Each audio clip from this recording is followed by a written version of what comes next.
నమస్తే welcome to special debate నేను స్వప్న రేవంత్ సర్కార్ దూసుకుపోతుండటంతో గులాబీ నేతలు గజగజ వణికిపోతున్నారు. గత ప్రభుత్వంలో అధికార దుర్వినియోగానికి పాల్పడిన వారిపై ప్రస్తుత సర్కార్ స్పెషల్ ఫోకస్ పెట్టింది. తాజాగా గులాబీ పార్టీ నేతలపై నమోదవుతున్న కేసులు ఇందులో భాగంగానే అంటున్నారు.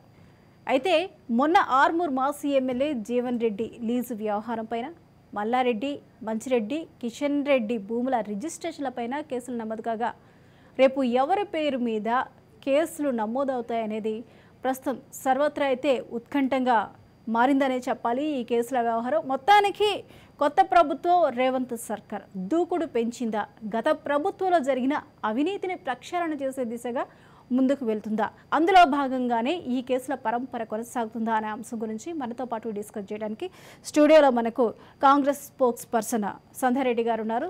అలాగే మనకి BJP contestant MLA Virendra Yadav గారు ఉన్నారు. అలాగే మనకి బీఆర్ఎస్ రాష్ట్ర నాయకులు సాయిరామ్ గారు ఉన్నారు. అందరికీ నమస్కారం అండి. అన్మ్యూట్ చేయండి సాయిరామ్ గారు, వాయిస్ మీద అన్మ్యూట్ చేయండి. అందరికీ నమస్కారం అండి. సంధ్యారెడ్డి గారు, ముందుగా కాంగ్రెస్ ప్రభుత్వం అధికారంలోకి వచ్చిన కొన్ని రోజుల్లోనే ప్రక్షాళన దిశగా అడుగులు వేస్తుందా అంటే అవుననే సమాధానాలు వినిపిస్తున్నాయి. ఇక నేతలకు సంబంధించి అవినీతి అక్రమాలను బయటకు తీయడం కానీ, లేకపోతే ఈరోజు రీసెంట్లీ మనం ఒక అంశాన్ని కూడా మనం గుర్తు చేసుకోవాలి. ఇక ఐపీఎస్ ముగ్గురు పోలీసు అధికారులను కూడా సస్పెన్షన్ వేటు వేసింది. అంటే వరుసగా ప్రక్షాళన దిశగా వెళ్తుందా, గత ప్రభుత్వంలో జరిగిన అవినీతిని తెరమీదకు తెచ్చే ప్రయత్నం చేస్తుందా, అసలు ఏం చేస్తుంది, ఈ కేసుల వెనకాల ఆంతర్యం ఏంటి? ఒకటండి, మేము ప్రతిపక్షంలో ఉన్నప్పుడు మేము చాలా సందర్భాలలో చెప్పినాం, ఏ గవర్నమెంట్ అయినా ఏ రాజకీయ నాయకులైనా ఒక 5 సంవత్సరాలు ఉండొచ్చు, 10 సంవత్సరాలు ఉండొచ్చు.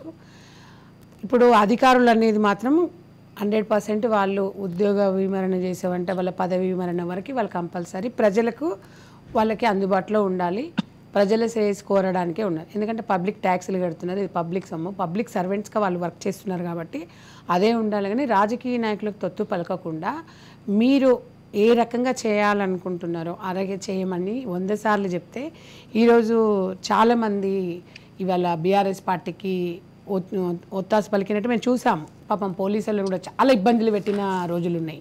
వాళ్ళు అంటే పాపం ఇక్కడ ప్రజలకు సేవ చేయాలా, లేకపోతే ఇక్కడ కేటీఆర్ మాట వినాలా, లేకపోతే హరీష్ రావు గారి మాట వినాలా, లేకపోతే కేసీఆర్ ఫామ్ హౌస్ చుట్టూ తిరగాలనా, లేకపోతే ఏందనేది తెలియని పరిస్థితిలో ఇలా పోలీస్ యంత్రాంగం కూడా ఉన్నది. నిజంగా మేము ఒకటి చెప్తున్నాము, మేము ఎప్పుడు చెప్తున్నాం కాంగ్రెస్ పార్టీ అధికారం ఉన్నా లేకున్నా మీ పని మీరు చేసుకొని వెళ్ళండి అని చెప్పేసి మేము గతంలో చెప్పిన, ఇప్పుడు రేవంత్ రెడ్డి గారు కూడా అదే చెప్తున్నారు. పూర్తి స్వేచ్ఛ వచ్చింది, వాళ్ళైతే చాలా హ్యాపీగా ఫీల్ అవుతున్నారు తెలుసా. ఈరోజు ఉద్యోగస్తులు అయితే ఎంత రిలీఫ్గా, అమ్మ మాకొక స్వతంత్రం వచ్చింది, మాకొక హ్యాపీనెస్ వచ్చింది అన్నట్టుగా, అంటే ఇంత ఆత్మవిశ్వాసంతో ఉంటున్నామంటే ఇంకా అంతకుమించింది అయితే ఏమి ఉండదు కదమ్మా. అయితే మేము ఈరోజు అనేది ఏంటంటే చాలామంది మీద ఈరోజు అవన్నీ బయటకు, ఇప్పుడు స్మితా సబర్వాల్ గారు ఉన్నారు, ఆమె మరి ఒక ఐపీఎస్ ఆఫీసర్ కదా, మరి ఆమె ఎందుకు మరి ఒక్కసారేమో వచ్చి సంతకం పెట్టేసి అది వచ్చి వెళ్ళిపోయినారు తను. అంటే గతంలో ఒక కేసీఆర్ దగ్గర గారు కానివ్వండి, కేటీఆర్ దగ్గర కానీ ఒక ఐపీఎస్ స్మితా సబర్వాల్ అనే వ్యక్తి ప్రతిసార్లు కనిపించింది, ఆమె లేనిది ఏ ప్రోగ్రామ్ కూడా లేని పరిస్థితిలో కూడా ఉండే.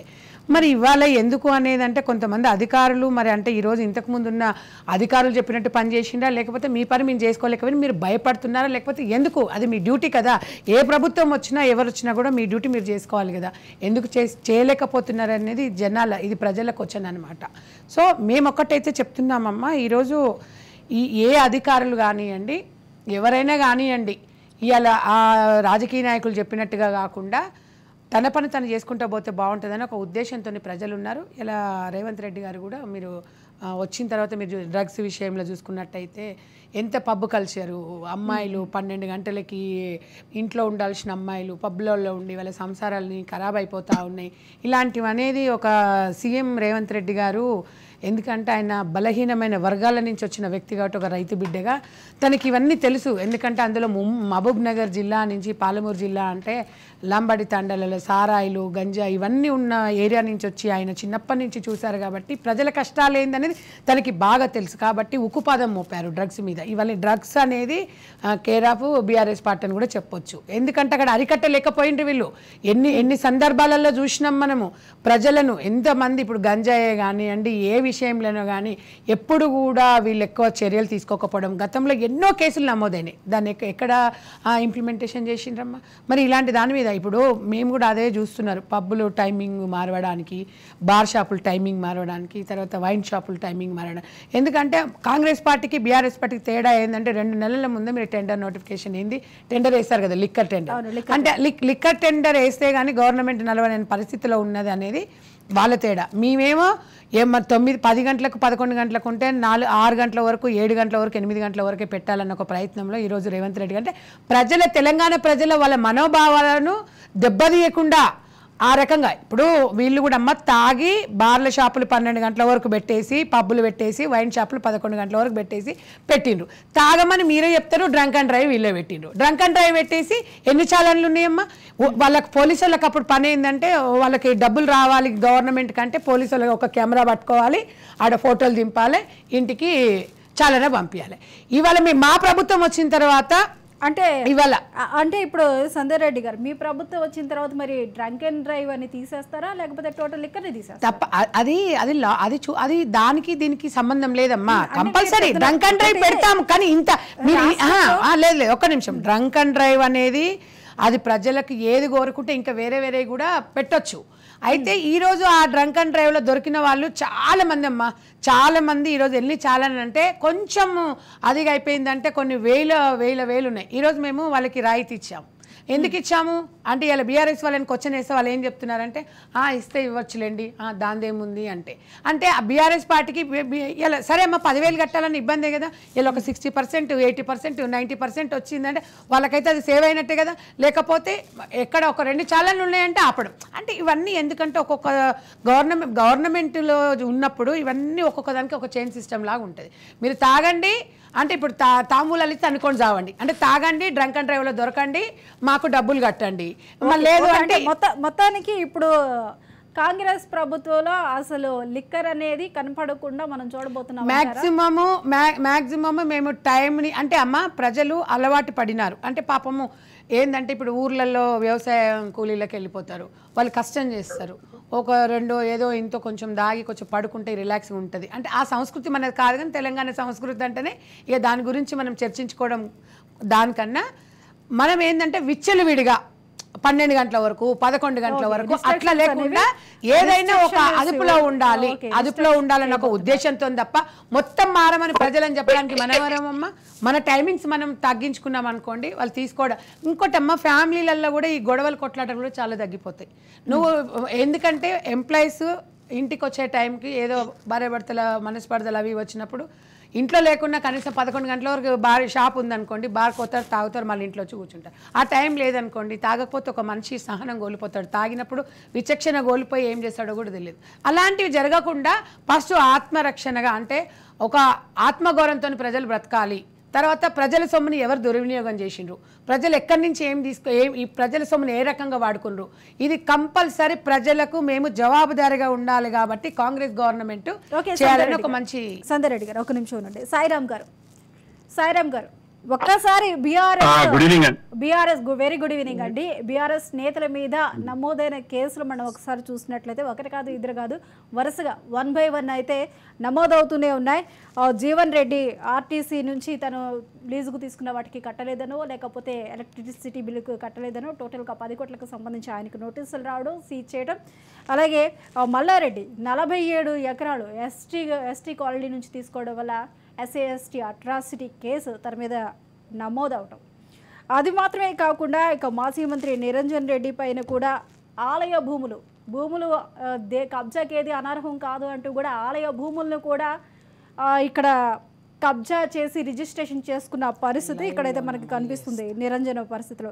ఇక మాజీ మంత్రి శ్రీనివాస్ గౌడ్ పేరును వాడుకొని వాళ్ళ అనుచరులు వీళ్ళు భూములకి ఏ విధంగా కబ్జా చేశారు, ఎంతెంత దోచుకున్నారు అనేది ప్రతిదీ కూడా లిస్ట్ అవుట్ చేసి కేసులు నమోదు చేయడం. అంటే విత్ ప్రూఫ్స్, అంటే ఎలాంటి అవగాహన లేకుండా బురద చల్లే ప్రయత్నం చేస్తున్నారు అనే అవకాశం లేకుండా విత్ ప్రూఫ్స్తో వీళ్ళు కేసులు నమోదు చేయడం వెనుక ఆంతర్యం ఏంటి? ఖచ్చితంగా ఇంత అవినీతి జరుగుతుంటే మరి గత ప్రభుత్వం ఏం చేసింది?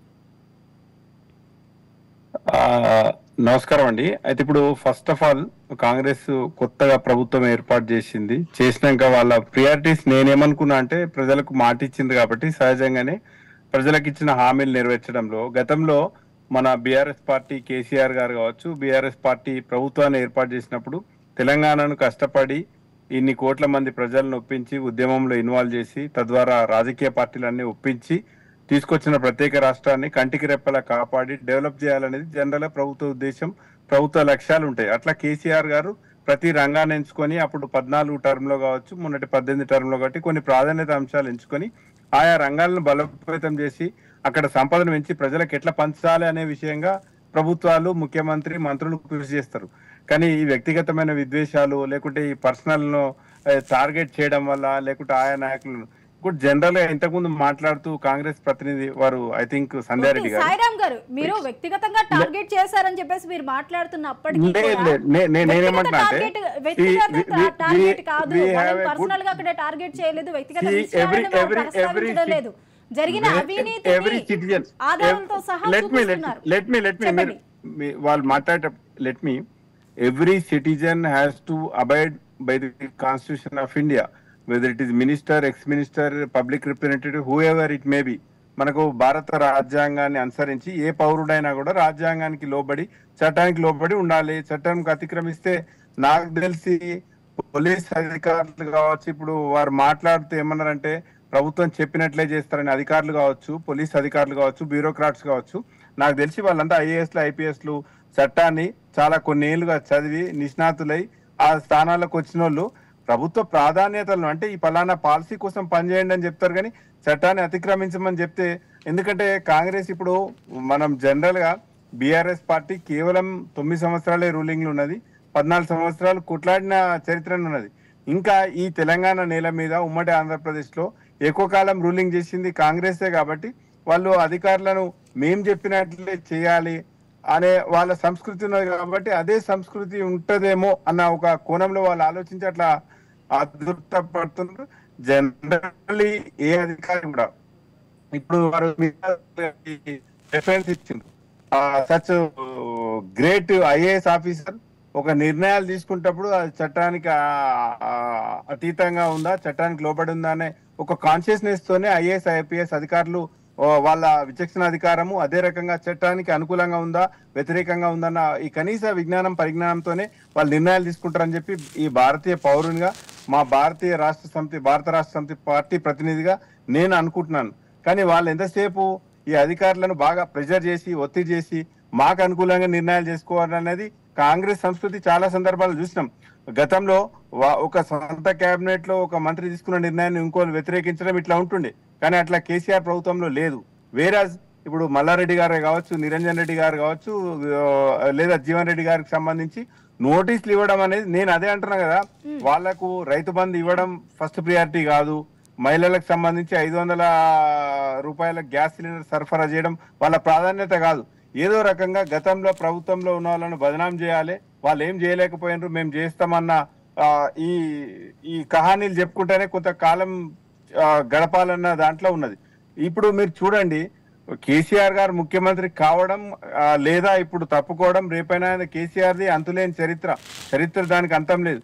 ఇది happen to be chief minister, ఒక ఏమంటారు accidental chief minister Revanth Reddy గారు, వారిని మనం కేసీఆర్ ప్రభుత్వాన్ని అసలు కంపేర్ చేయలేం. ఏదేమైనా ప్రజలు ఒక నిర్ణయం ఇచ్చి ఒక పార్టీని అధికారంలో ఉంచినప్పుడు వాళ్ళు సెటిల్ అయ్యే వరకు ఉండాలనే ఉద్దేశంతోనే సహజంగా ఒక ప్రధాన ప్రతిపక్ష పార్టీగా మనం ఓపికగా ఉన్నాం. అదే విషయం కేసీఆర్ గారు పార్టీ శ్రేణులు అందరికీ కూడా చెప్పింది. అయినా వాళ్ళ ప్రాధాన్యతలు ఏముండాలి, వెళ్ళి ఒక పాలన పైన పట్టు బిగించి మనం హామీలు ఏమి ఇచ్చినాం, ఆ ఇచ్చిన హామీలకు అనుగుణంగా మనం బడ్జెట్ ఎట్లా ప్రిపేర్ చేసుకోవాలని తప్ప ఇంతసేపు ఆత్మస్థుతి, పరనిందల్నే బహుశా నాకు తెలిసి ఈ 6 నెలల ఏడాది కాలం వెళ్లదీసి తర్వాత కారణం ఏంటంటే గతంలో కొన్ని ఎగ్జాంపుల్స్ ఉన్నాయి. నేను కొండ ఎత్తుతా అని వాగ్దానం చేస్తారు, తీరా ఆడిపోతే మీరెత్తి మా నెత్తిపైన పెడితేనే మేము కొండెత్తుతామని వెనకటికి ఏదో సామెత లాగానే ఈ కాంగ్రెస్ ప్రభుత్వ పరిపాలన ఉంటదేమో అని నేను ఎక్స్పెక్ట్ చేస్తున్నా. ఇక పోతే ఇప్పుడు మీరు ఇప్పటికే ప్రజలు, ఈ తెలంగాణ రాష్ట్ర ప్రజల మూడ్, ఈ వాళ్ళ స్టేట్ ఆఫ్ మైండ్ ఏముందంటే అనుకోకుండా పాలు ఒలికిపోయినాయి, మళ్ళా ఎట్లా ఎత్తి మళ్ళీ మన గిన్నెలో చేర్చుకోవాలన్న ఒక స్టేట్ ఆఫ్ మూడ్ లో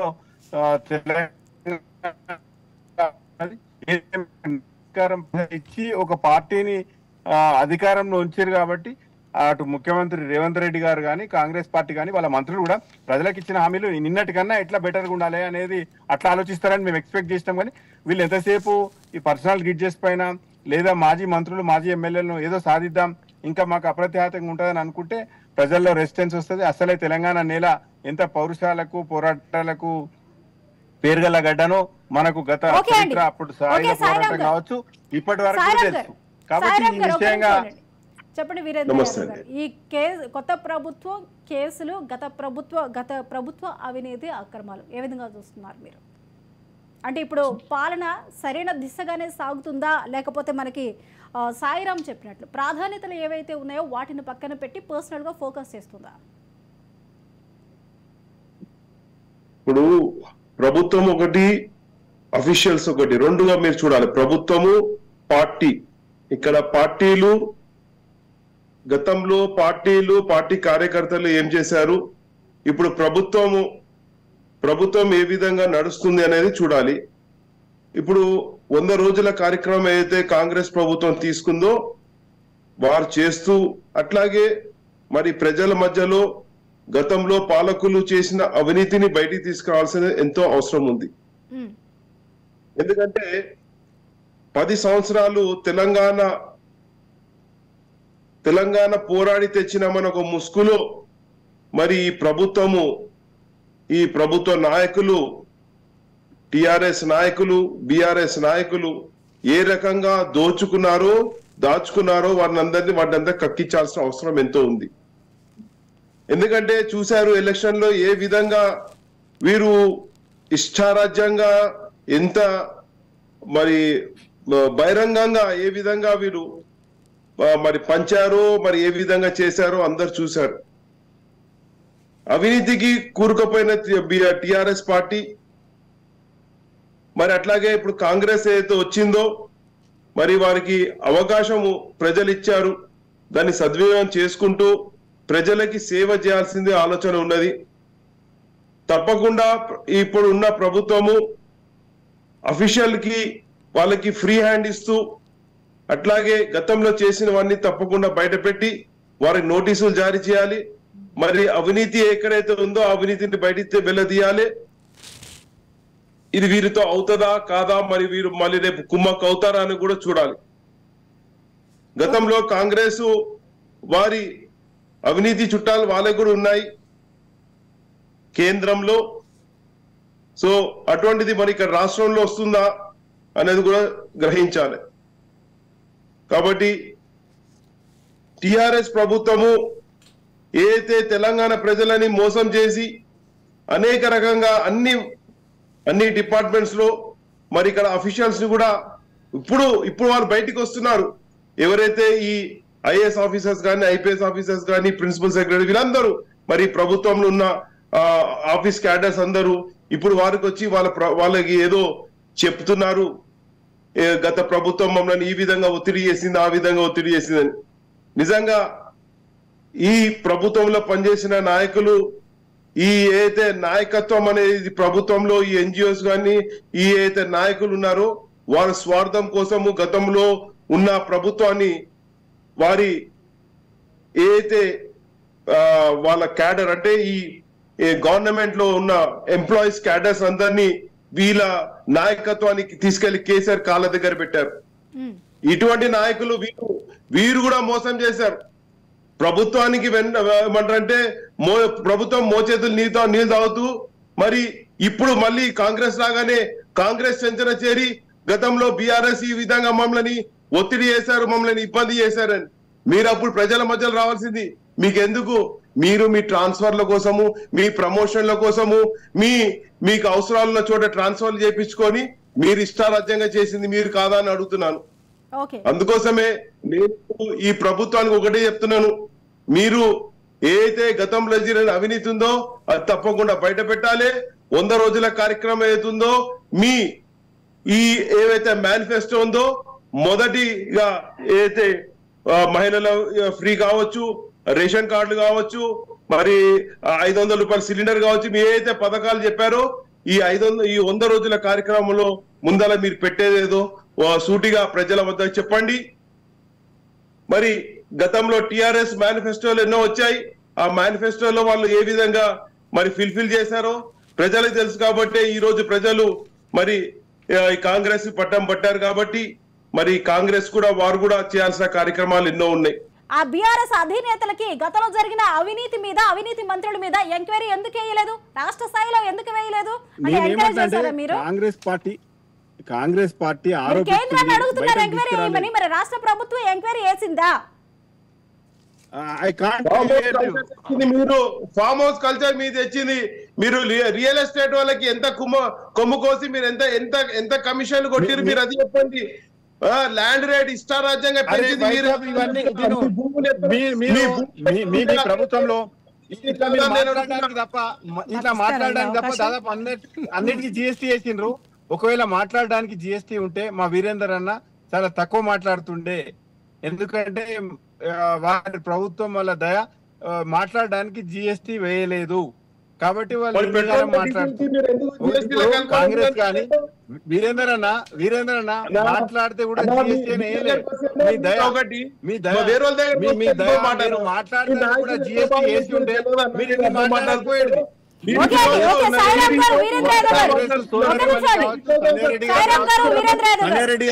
వీరేందర్ అన్న కూడా సిరఫ్ और सिर्फ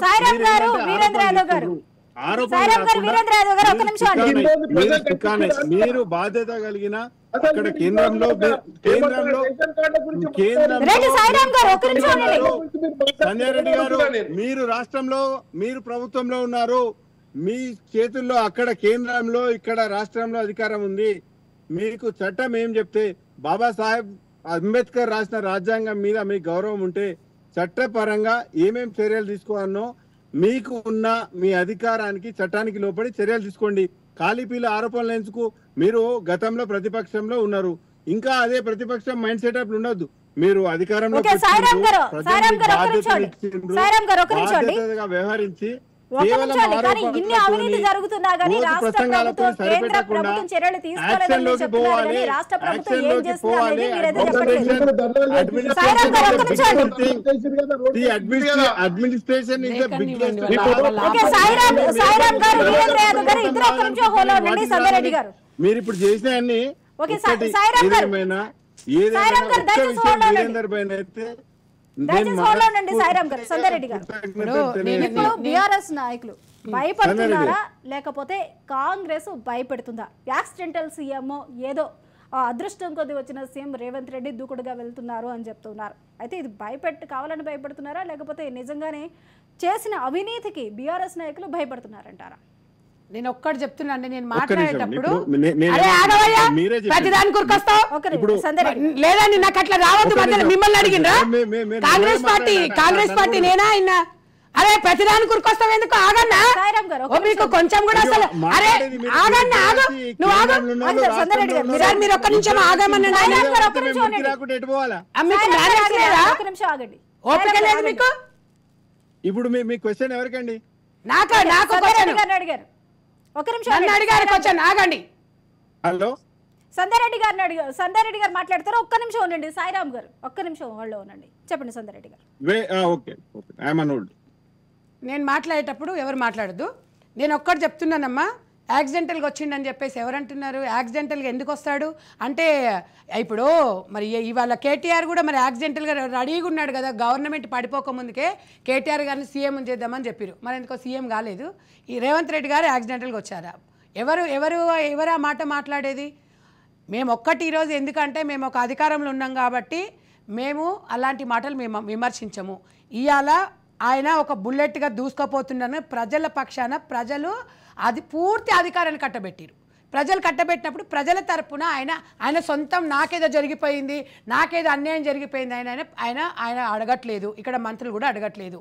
ప్రజల సొమ్మును ఇలా మల్లారెడ్డి గారు ఒకటే అంటారు కదా, పాలమ్మిన పూలమ్మిన కట్టెలమ్మిన లాస్ట్ కట్టెలు పూలే అమ్ముకోవాల్సి వస్తుంది. అంటే ఇవాళ ఇలాంటి స్లోగన్స్ మీరు మాట్లాడిరంటే మీ మీద ఇంత అవినీతి ఆరోపణలు జరుగుతున్నాయంటే సరే అది నిజమా కాదా అనేది లా అండ్ ఆర్డర్ చూసుకుంటుంది. కానీ అవినీతి ఆరోపణలు ఎదుర్కొన్నప్పుడైతే ఎంక్వైరీ అయితే జరగాలి.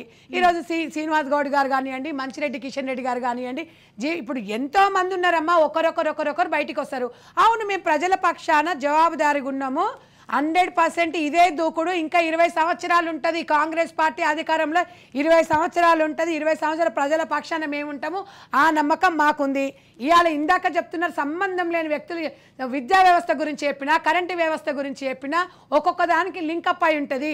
నేను ఒక్కటే చెప్తున్నానమ్మా, విద్యా వ్యవస్థ అనేది లేకపోతే ఈరోజు ప్రజలు ఏ రకం, రాష్ట్రం ఏ రకంగా ఉంటుందో మీరు ఒకసారి ఆలోచించండి. గురుకుల స్కూల్ ఒక్కటే పెట్టంగా ప్రజాస్వామ్యం కాదు. గురుకుల స్కూల్ పెట్టంగానే ఇవాళ వాళ్ళకి ఎక్కడ కూడా మనం ఎన్ని సందర్భాలలో చూసాము, టాయిలెట్స్ లేవు, పిల్లలకి సన్నబియ్యం లేదు, పురుగులన్నం పెడుతున్నారు. ఓపెనింగ్లు చేసి పెడుతున్నామంటే మీరు అన్నట్టుగా ఇప్పుడు ఇందాక వీరేంద్ర బాబు గారు చెప్తున్నట్టుగా మేము రియంబర్స్మెంట్ ఇంజనీరింగ్ కాలేజీలు కాంగ్రెస్ ప్రభుత్వ అమాయంలో మేము కట్టిస్తే ఇవాళ గురుకుల పాఠశాలలు 7 లక్షలు 8 లక్షల రూపాయలు రెంట్కి ఇస్తున్నారంటే మీకు నిజంగా పిల్లల మీద చిత్తశుద్ధి ఉంటే నిజంగా తెలంగాణలో కోకాపేటలో 100 కోట్లకు ఒక ఎకరం అమ్ముకున్నావు కదా నువ్వు. మరి తెలంగాణ ప్రజల మీద ఉన్న పిల్లల మీద ఉన్న మీకు పిల్లల మీద ఉందంటున్నావు, ప్రేమ ఉందంటున్నావు కదా, నువ్వు ఎందుకు గురుకుల విద్యాలయాలు ఎందుకు కట్టలేదు? 6 లక్షలు ఎవడబ్బా సొమ్మని చెప్పేసి నువ్వు మీ దారదత్తం చేస్తున్నావు ఆ బిల్డింగ్లకు. అంత పెద్ద బిల్డింగ్ కూడా వాళ్ళకి అవసరం లేదమ్మా, అంత పాడుపడ్డట్టుగా ఉంటుంది, చేయడానికి కూడా ఇబ్బందులు కలగవు. ఎంతసేపటికి ఆ బిల్డింగ్లు ఎందుకు ఓపెన్ చేసుకున్నారంటే కమిషన్లకు కకృతిబడి చేసుకున్నారు తప్ప ప్రజలకు ఉపయోగపడే విధంగా లేదు. పిల్లలకు నాణ్యత విద్య లేదు. మీరు ఎక్కడ గురుకుల పాఠశాలలు చూసినా పిల్లలకి ఫుడ్ పరంగా చూసినా ఏ రకం కూడా కరెక్ట్ లేదు. అక్కడ బెడ్స్ లేవు, బుక్స్ టైంకి ఇచ్చేది లేదు. సంవత్సరానికి యూనిఫామ్స్ ఇవ్వాల్సమ్మా, ఇది నేను డ్యామ్ షూర్గా చెప్తున్నాను. నేను 1 ఇయర్ అవుతుంది ఇప్పటి వరకు డ్రెస్ యూనిఫామ్స్ రాలేదు పిల్లలకి. ఇప్పుడు అంటే మీరు ఒక్కసారి విద్యా వ్యవస్థ గురుకుల పాఠశాల పెట్టుకున్నాను చెప్పుకున్నానికి సిగ్గాను ఉండాలి మీకు. ఇంతనన్నా పిల్లలకి ఇప్పటి వరకు యూనిఫామ్స్ రాలేదు, మీరు దానికి జవాబుదారు ఎవరు ఉంటారు అనేది నేను అనేది ఒక్కటేందంటే, ఈ ఆవేదన ఏంటంటే ఇలా తెలంగాణ ప్రజల పక్షాన మేము మాట్లాడాల్సిన పరిస్థితి వచ్చింది. విద్యా వ్యవస్థ అనేది చాలా ఇంపార్టెంట్ అమ్మా. ఇలా పిల్లలే రేపటి పౌరులు కాబట్టి ఆ విషయం మేము మాట్లాడాలి. ఇవాళ పాపము గురుకుల పాఠశాలనే కానివ్వండి, ఇప్పుడు ఎస్సీ ఎస్టీ బీసీలు అనే వాళ్ళు పాపం వీళ్ళు బలహీనమైన వర్గాల వారే కదా, వారికి అందాల్సిన ఫలాలను మీరు పందికొక్కులాగా దోసుకొని ఎమ్మెల్యేలు మంత్రులు మామూలుగా తినలేదు. తినే మొత్తం బయటకు ఎంక్వైరీ చేస్తాం, ప్రతి ఒక్కరు జైలుకు పోవాలి, డెఫినెట్ గా జవాబుదారుగా ఉండాలి. సంధ్యారెడ్డి గారు తప్పకుండా విద్యా వ్యవస్థకు సంబంధించి అందులో ఉన్న అవకతవకల గురించి అక్కడ జరిగిన విషయాల గురించి మళ్ళీ మనం ఒక ప్రత్యేకమైన డిబేట్లో అయితే మళ్ళీ మాట్లాడదాం. Right, thank you so much అండి. ఈ డిబేట్లో పార్టిసిపేట్ చేసిన వీరేంద్ర యాదవ్ గారికి, అలాగే సాయిరామ్ గారికి, స్టూడియో వరకు వచ్చిన సంధ్యారెడ్డి గారికి కృతజ్ఞతలు తెలియజేస్తున్నాం. రైట్, ఇక చూస్తూనే ఉన్నాం కదా, కొత్త ప్రభుత్వం తెలంగాణలో ఏర్పడిన తర్వాత టోటల్గా గత ప్రభుత్వాల అవినీతికి పాల్పడిన ఎమ్మెల్యేలు అలాగే అధికారులు ఎవరైతే ఉంటారో దాని మీద టోటల్గా ఫోకస్ పెట్టిందంటే ఎస్ అవునని సమాధానాలు వినిపిస్తున్నాయి. ఇక పోలీసు అధికారులు కూడా దీనికి అతీతం కాదు అంటూ కూడా ఈరోజు ఒక ఎస్ఐ ఎస్పీ సిఐని కూడా సస్పెన్షన్ వేటు వేసిన పరిస్థితులు అయితే మనం తెలంగాణ ప్రభుత్వంలో ఇప్పుడు మనం ప్రస్తుతం కాంగ్రెస్ ప్రభుత్వంలో అయితే చూసినా. ఏది ఏమైనా అవినీతికి పాల్పడిన ఎమ్మెల్యేల పేర్లు ఒక్కొక్కటిగా బయటకు వస్తున్నాయి. ఇప్పటివరకు జీవన్ రెడ్డి, అలాగే మల్లారెడ్డి, మంచిరెడ్డి, కిషన్ రెడ్డి, ఇలా భూములకి సంబంధించి అవినీతికి సంబంధించి అక్రమాలకు సంబంధించి ఒక్కొక్క పేరు వెలుగులోకి వస్తుంది. మరి ముందు ఎంత అవినీతి బయటకు వస్తుంది, ఎవరెవరి పేర్లు బయటకు వస్తాయి అనేది ప్రస్తుతం ఉత్కంఠంగా మారింది. ఇది వాళ్ళ special debate. Keep watching Raj news.